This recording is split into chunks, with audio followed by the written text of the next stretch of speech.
we had a very great part one where we have seen your personal journey until how you become a business entrepreneur, the challenges you have faced as a as Andal.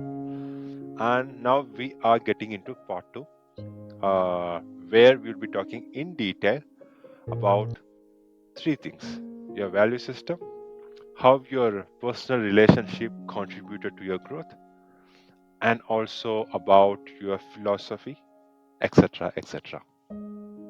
So, to start with, you've seen your enormous growth, and personally, how much do you feel your personal relationship contributed to your growth? The growth is always major role my husband plays, because I had a chance to come to USA because he was already here, and he encouraged me to stay home, take care of the kids, and he encouraged when I wanted to start a business. And he has been full support. Sometimes there will be some, always there's some little arguments and difference Yeah. of opinion, but that's normal. You cannot have like 100% say yes sir or yes ma'am type of relationship. It's not like that. So both of us express our opinion, sometimes a little bit more. I come up very strong. Like I Okay. say my opinion, then it feels like I'm pushing my agenda, or I'm like more authoritative. It's not the intention, but I think normally my voice is like that. So that's the only like little things we have that.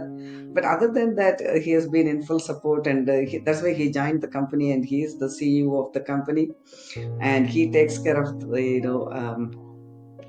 creating the machines, creating the patents, applying for the patents, getting the patents, and then I work on marketing. So I always say he is the brain and I am the mouth. So he thinks and I'm Okay. talking. A very good analogy. He's a brain, you're a mouth. And during a story consumption phase, you're giving a couple of examples. For example, the redesigning of the grinder or a mixie to be able to support the mixing of the chocolate, where it was his creative brain. Basically, he was into chemical engineering or something, right? And He has wherein his hobby was in electronics. I would rather you were just telling it. Can you just elaborate on that part? How it was really, helpful on it? Yeah, I can a little bit elaborate more on it. He is a chemist. He studied in Dindigul undergrad, and then postgraduate he did in presidency, and then he went to Anna University to do his PhD in polymer chemistry. He has worked in carbon fibers. He has worked in textile engineering. He has worked with the pharmaceutical industry for drug delivery. And yeah, he is a chemist, but he also likes to tinker with the machines. When he was in doing PhD, and his sister had just finished PUC those days, but they didn't want to send her to the college. In our community, like when you finish, SSLC or PUC, the right now that's equivalent to plus two now. When we all studied, it was a little different system. So then they get married and go. So she was just staying home, but he wanted to help her. So he went to this Moor Market and other places, and he bought the parts, and he built a Xerox machine. So that's the second Xerox machine in Dindigul. The first one, somebody bought the original copy machine, but he built the copy machine for his sister, and she did the business using that. She was, and she also learned how to fix that because he was in Chennai and she was in Dindigul. So she knew how to fix things and how to make copies and make money. So he always liked to do it. And when he was a chemist in a pharmaceutical company, there is something called emulsification. They mix water and oil. They take in two syringes and they have to go back and forth the whole day. Somebody has to sit there and then do it. And then they get a carpal tunnel syndrome because your constant movement, the same movement.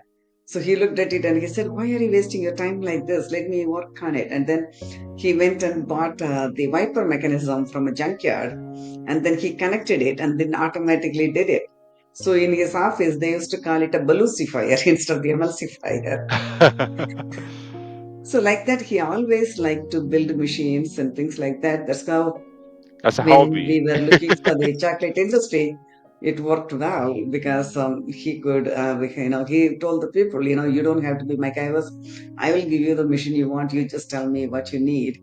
And then and also since he is a scientist, he also understood the physics and chemistry, what kind of changes happen when you grind the chocolate or for the different processes.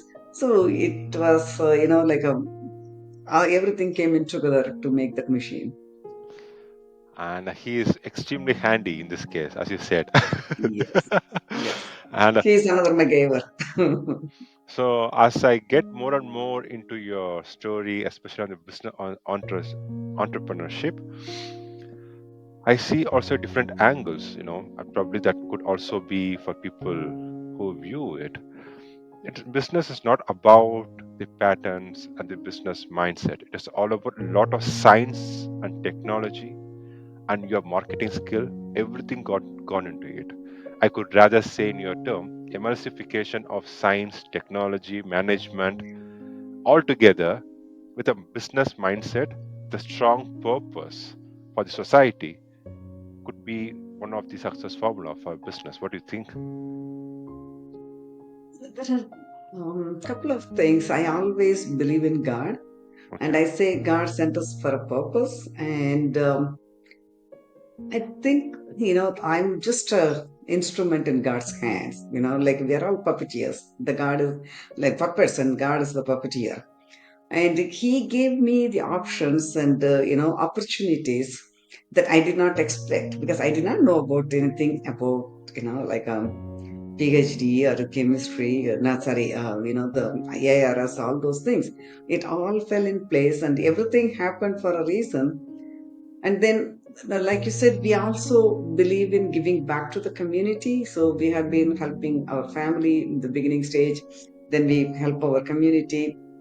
We help people in India for going to schools. And also in 90s, what we did was we used to screen movies and collect money. And whenever there's a profit, we send it to Aravind Hospital. And then through that, we could do the screening of the people in the village and then have the cataract surgeries done.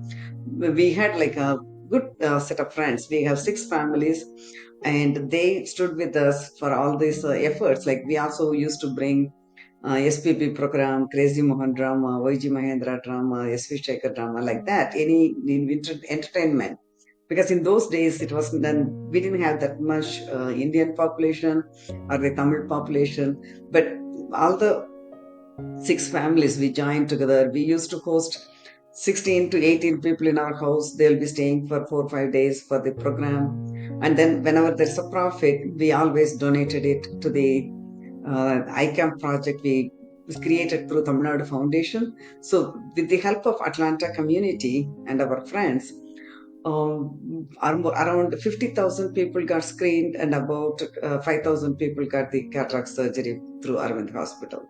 So all these things we always, look out for how we can help other people.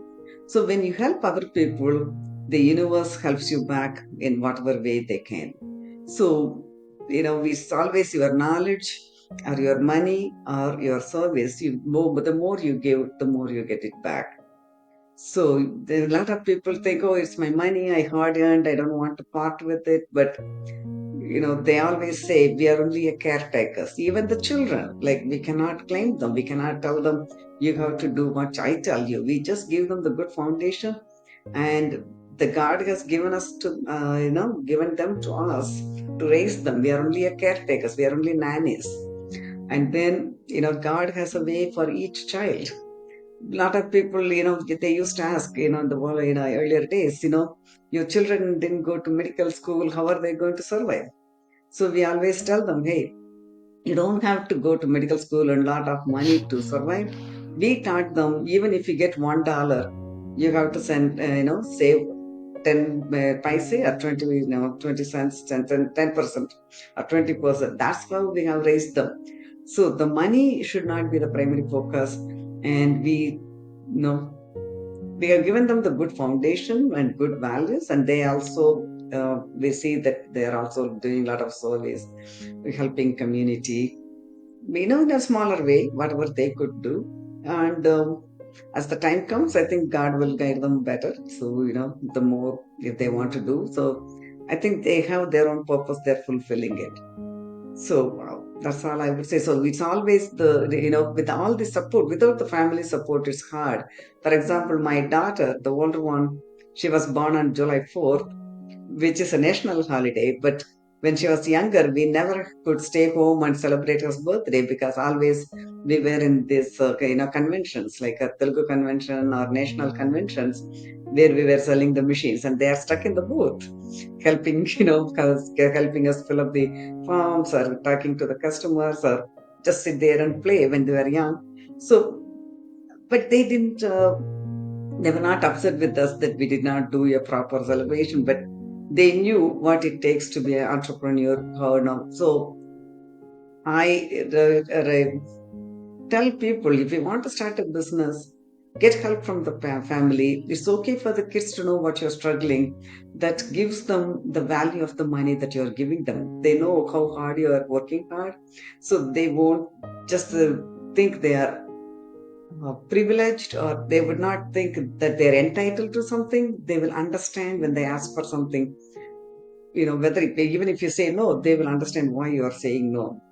So that relationship is always important, whether it's with your family, with your customers, with your vendors. I think we believe in long-term relationship with everyone.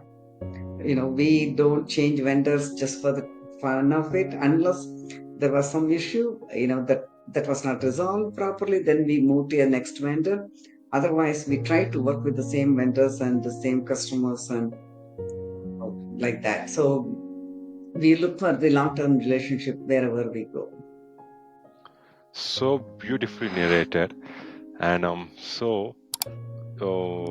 if I summarize, yes, science, technology, business mind, they are all very important, but they are just what we see at the top.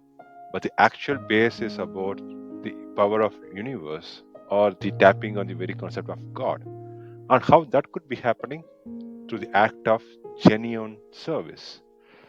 And so that's your success formula.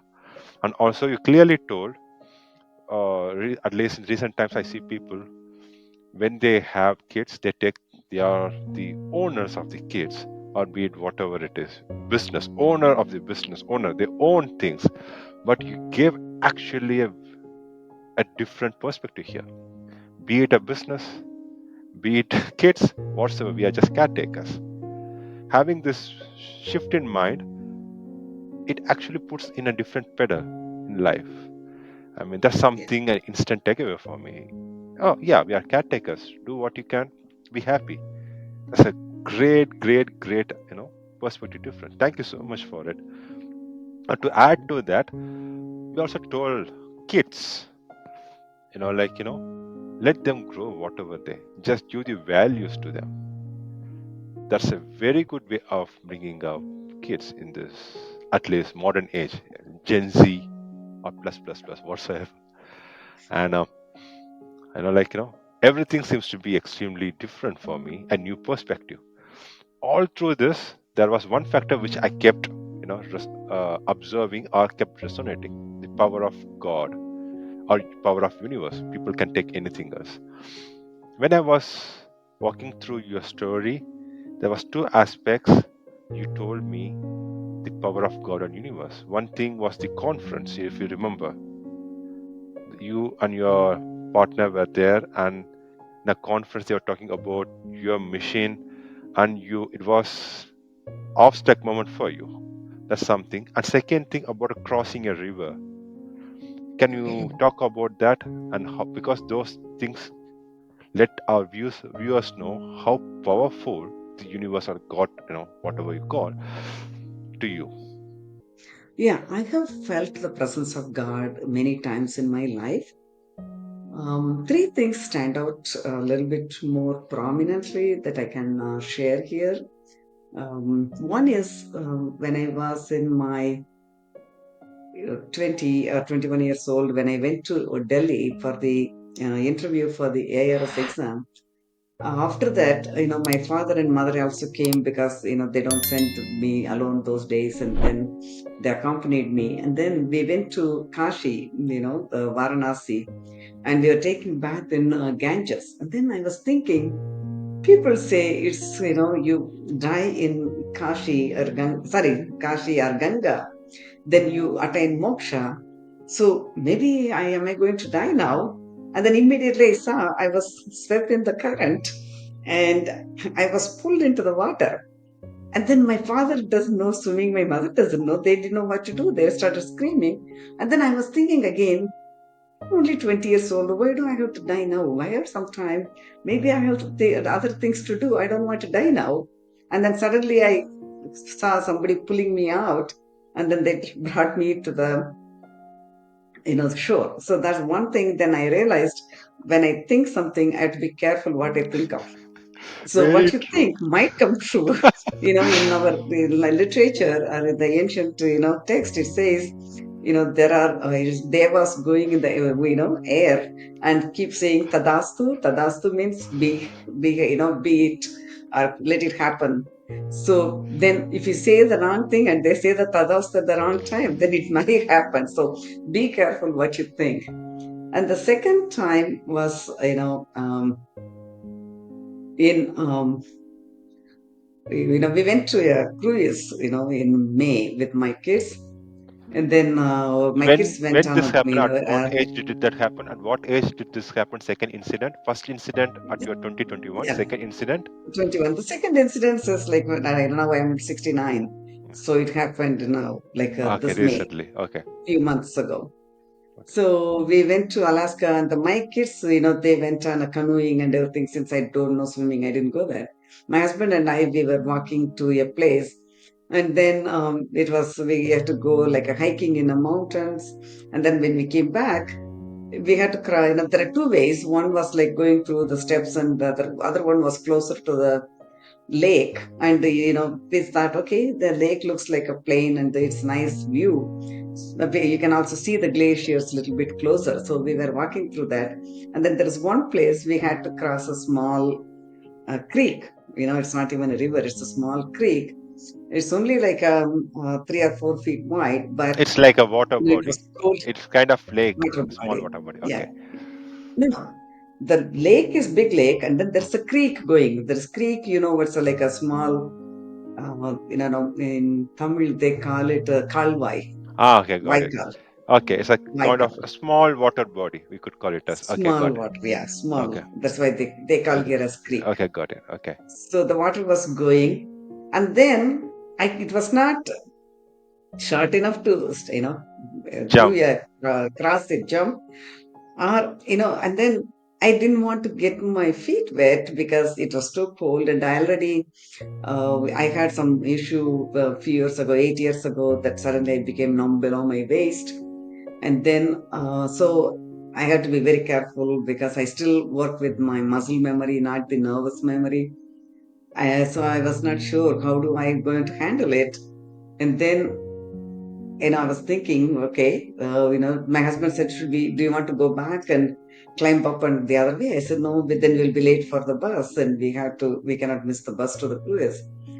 Then suddenly we heard some, this conversation, like three people showed up from nowhere. We didn't see because when we came there was no one there. So these three people came, and that lady, one lady, she's from Canada, and one lady was from US, and then that other lady was, the one lady was with with her husband, and she looked at me and said, are you worried about crossing this thing? I said, yes, because there were few pebbles there too. You can step on and go, but it was not, smooth. Like it was jagged. So I couldn't balance very well. See, with my right leg, I don't know the balance. So I'm a little bit uncomfortable if I'm not in a level surface. And my husband said he can hold me and do it, but I said, I'm worried that I'm going to pull you down if I slip. So that's why we were just standing there for not even 2 minutes, and these people came and said, "Oh, don't worry, I had a problem with my legs too. I know what you're going through. Let me help you. My husband has the boots, the waterproof boots, so he's going to walk on the water, and he will hold our hands and we will form a human chain Wow. and hold each other's hand. So there was her husband, her, and me, and then my husband, and then there was the her friend Other at the end person. holding my husband's hand, because then I could easily cross it, because it's a simple thing, right? Because it's not a huge thing. It's not like a very dramatic like what happened in Ganga, but still, this one, when I needed help, immediately the help showed up. I don't know, from nowhere. So sometimes like that, I get help the same way, the selling the machines. We were just selling the machines in the beginning, because we 2006, 2005, some people were buying our machines and they were modifying it to use for chocolate, and then we started making And this modifications is the and third sold it. incident. Now the chocolate machine is third incident. Yeah, this is Okay, the third okay, incident. okay. I'm sorry, this is the third I got it. incident. No problem, please. Yeah. Okay. Yeah. So we were selling the, machines to chocolate. The people were asking and then we were shipping. We didn't even pay too much attention. We are so busy, focused on following with the customers, learning from them if we need to make any more changes, things like that. And then in 2012, we got an invitation to go to Brazil. So that time we had a customer in Brazil and he was distributing our machines there. And he said there's a chocolate festival, happening. You should come. And he made arrangements with organizers, and they paid for our airfare, stay, everything. So we went as a visitors, for that conference. And then we went there, and then there was a big line, like it's like 100 people waiting in the booth to see it, because those people have never seen chocolate made in small quantity.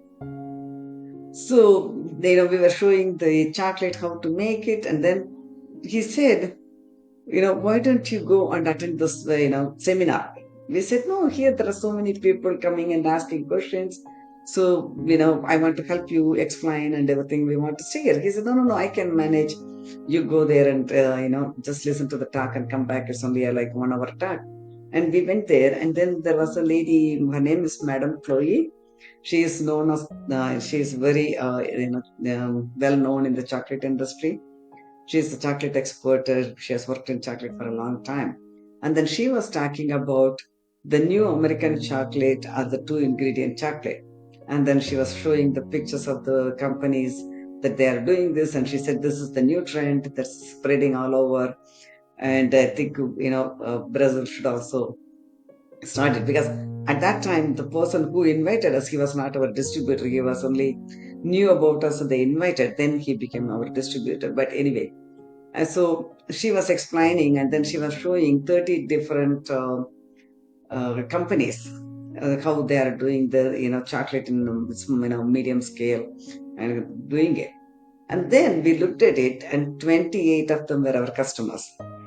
So we said, wow, I didn't know there's a new revolution going on as American chocolate, and I did not know. And then after the seminar was over, we went and introduced ourselves to her and said, Chloe, we are from Coco Town, and Mr. Adi told me to go and listen to your seminar. That's why we came.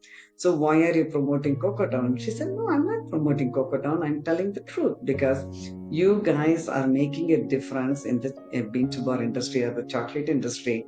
Because before Coco Town, people could not make chocolate for a business. The people who want to do serious chocolate business, they got to have multi-million dollars, and then import machines from US, the Europe that was now out of commission.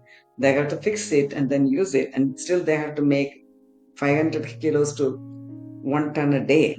Whereas you guys miniaturized it, you made it possible people to make 30, 40 kilos of chocolate in a batch. That's a big revolution, she told us.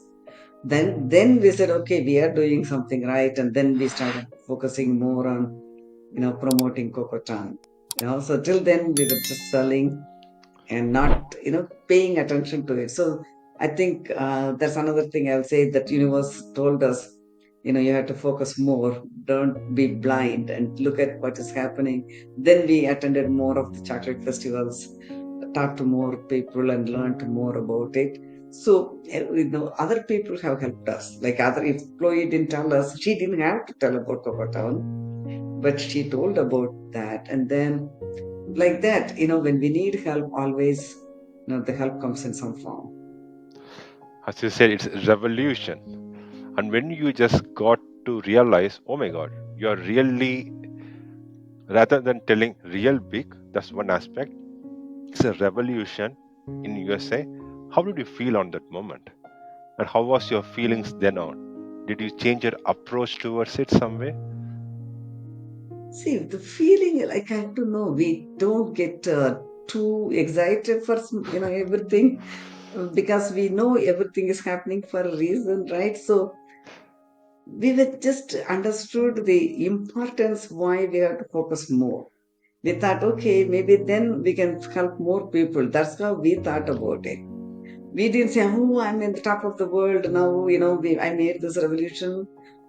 My husband or I, both of us, we did not.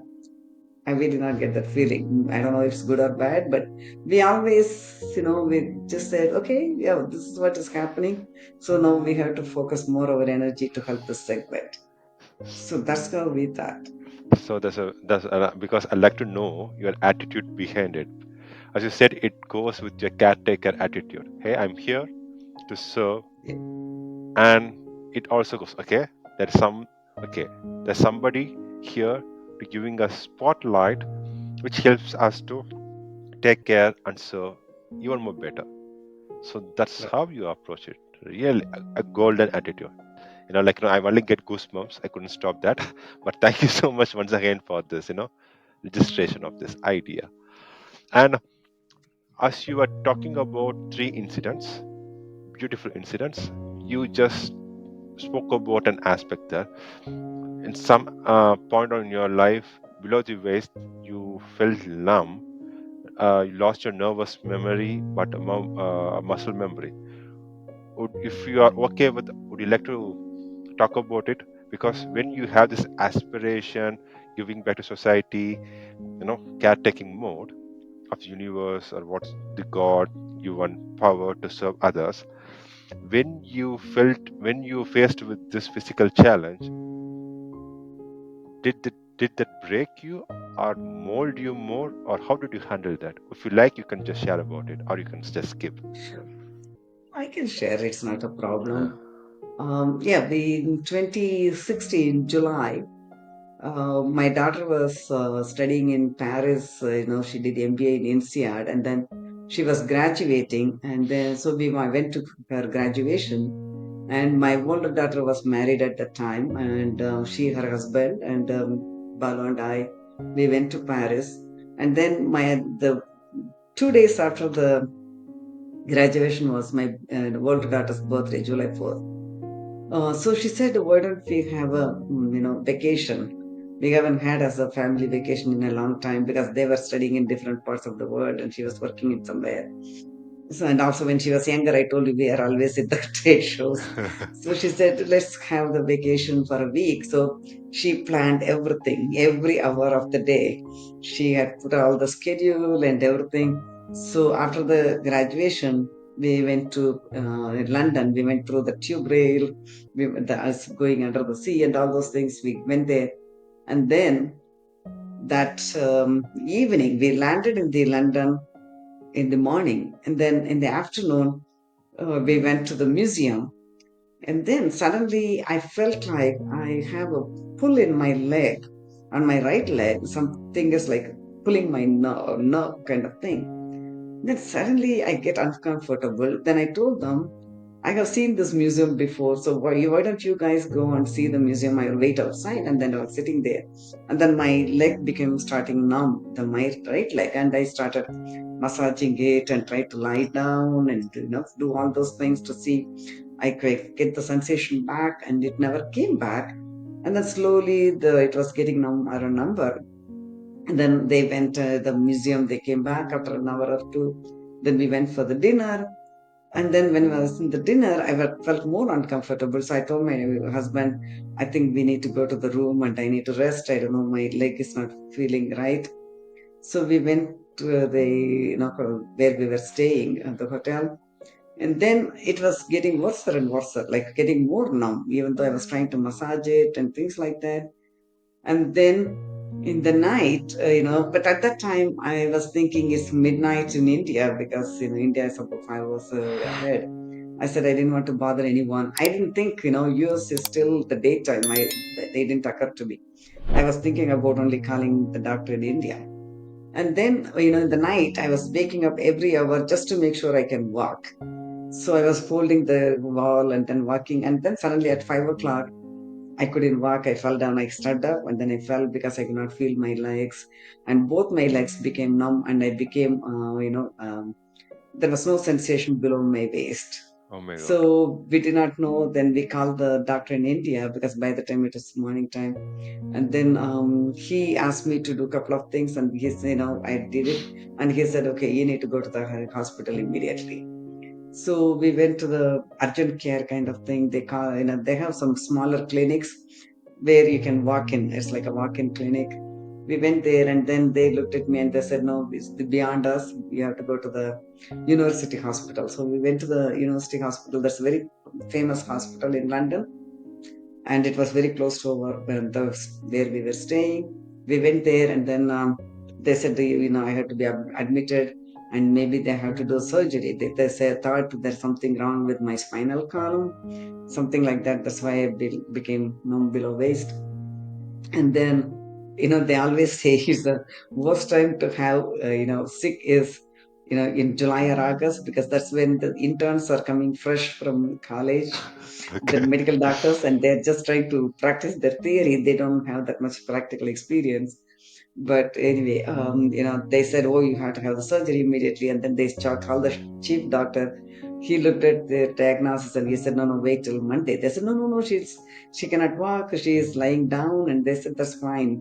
Just be there. And then I also called my family. And then immediately my sister's son, my nephew, he sent me the Valka Valamudan. I don't know if you know Vedatri Maharishi. Yeah. He has something The called spiritual a practices. relaxation Yeah. exercise. Yeah. It's a The spiritual relaxation practice. Yeah. exercise. Okay. Yeah, he does a spiritual and also healing practice. Okay. Okay. So that there's something called a relaxation exercise, that you just lie down and close your eyes and listen to it. Basically, you're telling yourself. It's like auto suggestion. You're telling yourself each part, the flow of the oxygen, the flow of the blood, the energy flow. Everything is normal, and you are keep telling yourself. So he sent me, and then I was listening to it and then doing it. So I stayed there for 1 week. They did a lot of tests from head to toe. They could not find anything wrong. They even did a lumbar tap. They, puncture your, spinal column and then take the fluid and then test it. Nothing. And they couldn't know why. Then I said, okay, if you don't know why, I want to go home. Then also, another thing happened in the hospital is the next day, when you're in the hospital, you don't feel like dressing up yourself or freshening up like that. I was just like that. And the doctor came and said, why do you look dull? Everything is okay. I said, yeah, I'm fine. Then I said, maybe I have to look good because just because I'm in the hospital, I should not have a, unkempt hair, or, like a, the why did it happen to me attitude. I said, okay, I should think positive. So then from that time, I just got ready and then I was doing. And when people came and see me, I told them, if they start crying, I told them, please leave the room. Just come and talk to me as normal. Instead of sitting and talking to you, I'm lying down and talking to you. That's only difference. Please don't treat me like a patient. Is this only temporary thing? I think God has a reason for me to be here. Maybe He wants me to slow down. So even my sister will say to you, and today she said, "Oh, I was so worried, and then I called, and you were just sitting and laughing and talking to me like a normal person. How did you do it?" But I said, we need to, because by just being miserable, it doesn't help anyone. It doesn't help yourself. It doesn't help the people who are taking care of you. They don't want to see you be sad, and they get sad, and it's not going to help. And then, after 1 week, we came back to Atlanta. I had to fly business class, lying down. And then immediately they took me to the hospital. Again, I was there for a week. They did more tests. Nothing. They couldn't find. Only thing they found was I was deficient, in vitamin B12, because I had become a vegan for a short time, and I think that drained all my vitamin B12. So and then I told all my family, all my friends, please go check your vitamin B12 if you're a vegetarian. So they are vegan.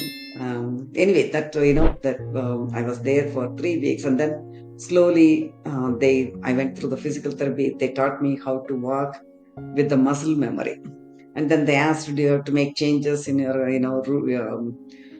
house to accommodate the wheelchair or anything? I said no, just tell me what needs to be done.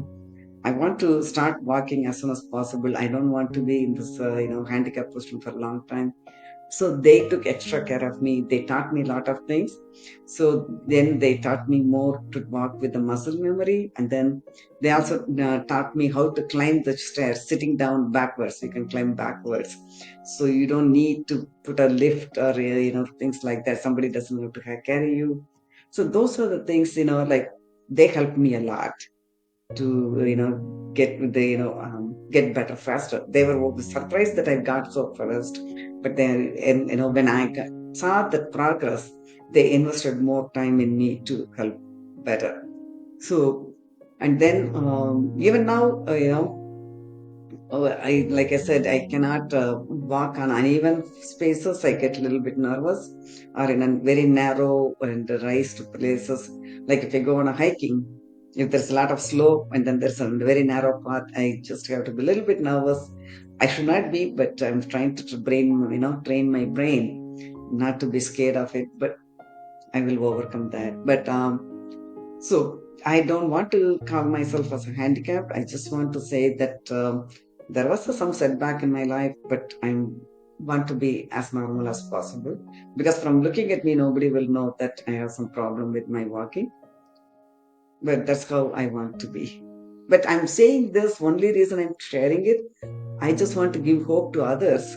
If they get in some kind of physical ailment or something, that's okay. There's a reason for everything that God has given you. My grandmother used to say it's all like last birth's karma. You are washing it away. So all the bad karmas, you are finishing it up. So the next birth, birth maybe will be better off. So that's how we have to take it. We are just paying off all our debt, and then we want to go with a clean slate. So that's the reason. I hope it helps people in some way. My You, s- story. you spoke more about the karma, which I will get back to you. Before that, I mean, thank you so much, first of all, to share your very personal spot of your life. And, it's really hard, I'm still just thinking, how did you even just handle this in a very cool-headed manner? I was literally placing myself in the situation. How would I have been acted? No, but that positive attitude is, exemplary. See, I had to, because the other thing was, we told you, we went as a family for a vacation, and my daughter had planned everything. Nothing happened. Like they just saw one spot out of the like 1 week trip she had there, and then we had stayed. We were planning to stay there only for 3 or 4 days. After that, they could not get the accommodation because it was the peak summer. Everybody's were vacationing, and every day they had to drag the suitcases and the hand luggage, computer bag, everything, and then look for the another place to stay. And one time they even stayed in the YMCA.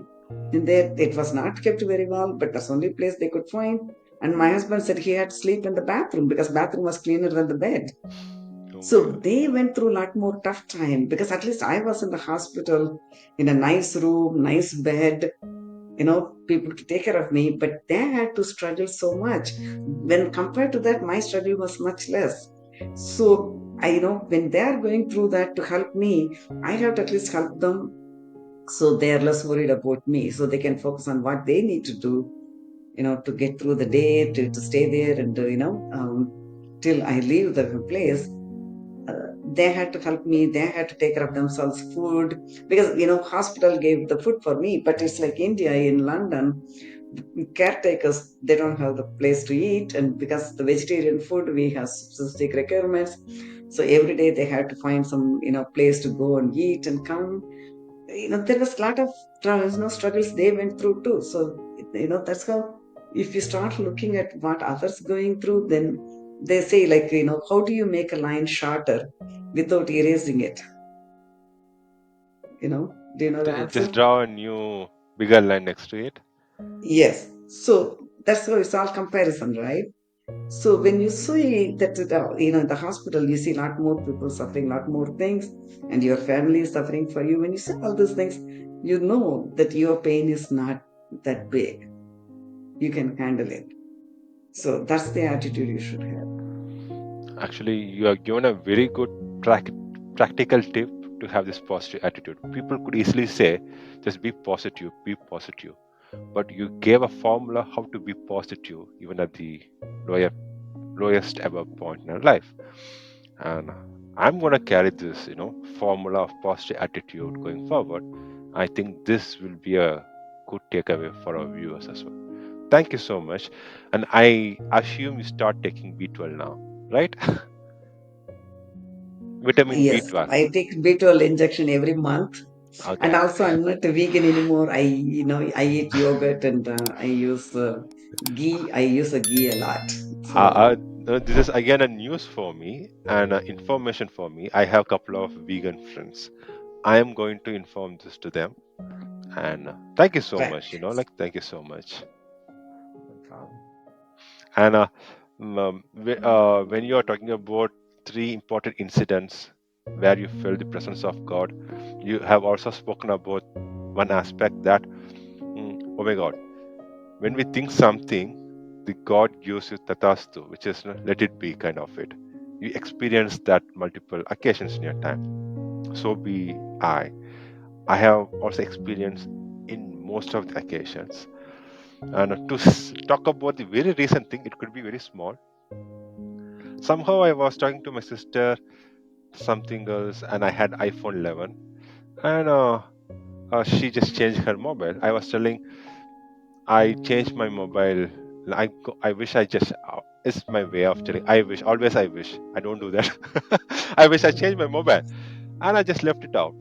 And oh my god, immediate thought is the second. Oh my god, when I think something, God tells, okay, it's gonna happen. I'm scared. Okay, I should not think about it because my thought was, if I think I need to change, of course the mobile will get broken or it gets repaired. I don't want that to do where I invest another €1,000 to get. No, I don't do that. That was my assumption, but I thought was popped on. But meantime, there had been a network issue with my network. I had my mobile and a SIM card within my local network, and there was sometimes not drastically, but there was an issue. I just made, hey, there's an issue. They corrected it twice. But all of a sudden, after 4 months, I got call from the network. Hey, we found you use iPhone 11, yes, and we found there's an issue with the SIM card. Whomsoever uses iPhone 11, okay. So we have an offer. We are going to give them a free iPhone 13. Why so? I was like, yeah, because the network works. We don't want our customers to suffer. So what are you going to even tell? We are providing you iPhone 13. Okay, fine. I said, okay, I didn't believe that. I thought it's a scam. Like, okay, fine, thank you. Send me an email from an official email ID so I can believe it. They also send me an email. Then I didn't believe it. Okay, then I made a customer care to them. Hey, somebody called me 4 days back on telling this. What is, it's we. Still, I have not believed it. Send me an immediate text message right away. Like, okay, they send me an immediate text message from network. Hey, we are authentic body. We are not just making scam. It's not spam as well, scam as well. After all, I was still not doubtful. Yesterday, like I was not having a mobile. I just sent them my iPhone 11 with all day. They sent me back iPhone 13 this morning. Meanwhile, I didn't have a mobile. I was having an Indian SIM. I texted you, hey, this is a thing. Yeah. I was like, this happened in last 3 months. This happened the moment I thought I need to change my mobile. But I was having those. I need to invest money or mobile get broken. But no, there wasn't the God's plan or I believe in an universe plan. Hey, Kiran, I'm not gonna bother you. I will do what best I can do. You not bothering. That's it. This could be funny part, but again, this comes from my belief system of universe does wonder when you want it. Thank you so much. Because actually I registered the point. Belief system works. What we believe is what happens, be it positive or negative. And that's again and a very important point for our viewers and for all who use.